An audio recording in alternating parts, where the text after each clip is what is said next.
You mentioned Satoshi. There's this new HBO documentary where apparently they're going to reveal the identity. And of course, everyone's been guessing for years, and I don't think anyone's come up with a conclusion. But, Michael Saylor, I know you've talked to him. We've talked to him a couple of times. I think he said part of the beauty and maybe even the success of Bitcoin is having an anonymous founder and having that supply that's never moved. Do you think it's important to never know that identity? Do you have thoughts yourself? Do you think it ultimately promotes the value of Bitcoin when that person is anonymous? It's less surface area to attack the asset. Right. If you look at Ether, the second largest cryptocurrency and network, how many people attack Vitalik Buterin? How many of them question when he says something? How many of them act differently when he says something? How many of them don't buy because they think he's acting weird at a conference? How many people buy the asset because they think he's really smart? Those things all play into it. And then, God forbid, Satoshi came out and was on one side of the political aisle or had a certain nationality that maybe was positive relationships with the US or negative relationships. We don't have to worry about any of that. It's just all of those what ifs get thrown to the side because we don't know. And so, I've said multiple times, the world is better off without knowing who Satoshi Nakamoto is. The beauty of this asset is decentralized. And what's fascinating, my wife thinks that Satoshi is a woman. And I asked her why. And she said, there's no man who could create that and not tell anyone. Which, again, forget for a second whether you agree with her or not. The fact that someone did create it and didn't tell anyone, it never has come out. It's one of the great mysteries of the world, but it's also one of the great gifts to the world because it means that we don't spend our time speculating on whether that person is good or bad. We simply evaluate what is the merit of what they built. And so there's a very strong argument that maybe more technology would benefit from having a pseudonymous founder. Now, it's hard to do, especially now that everyone's looking for these types of technologies. It's also very difficult to create technologies that are truly decentralized because you usually need to optimize for performance. And so there's a trade-off between security and performance.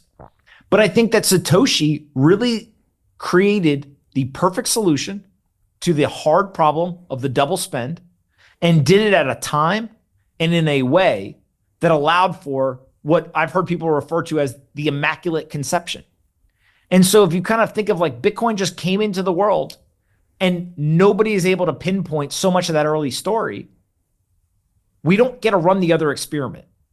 If Brian Rose was the creator of Bitcoin, what would have happened? We don't know. But the nice thing is, if we were going to run one of the two experiments, running the pseudonymous one was the right one to run because it gave us the highest probability of success. And so to see Bitcoin where it is today, 15 years later, is pretty impressive. But it begs the question, if things in motion stay in motion, what is it going to look like 15 years from now? Right? And I think that question kind of leans into like, what if everything goes right? Everyone always talking about what if things go wrong? What if things go right? And I think that's why you see so many technologists interested in this, is because they go and they look at the technicals and they try to understand how it's created, et cetera. But ultimately, people who create technology are optimists as a default. And so they believe that things can go right.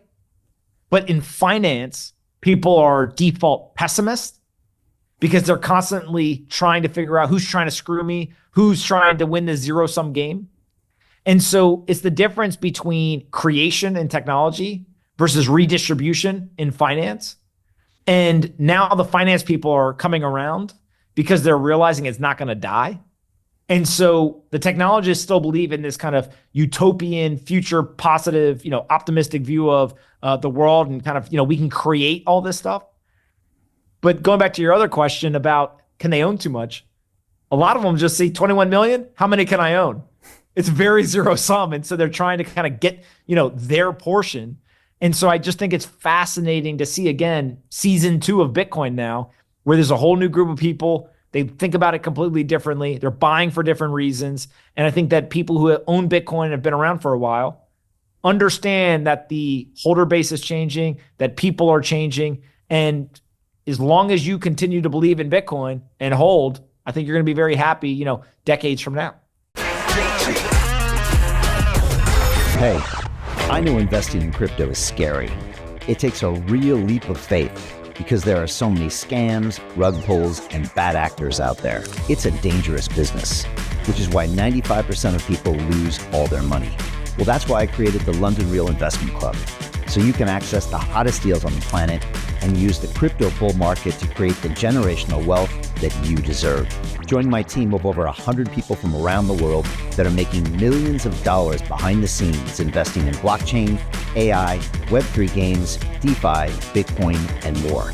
Don't miss out. Click the link below to book a call with one of my team now. But hurry, this bull market will end soon. I know investing crypto can be scary. That's why you gotta join the investment club. Pull the trigger. Let's do this.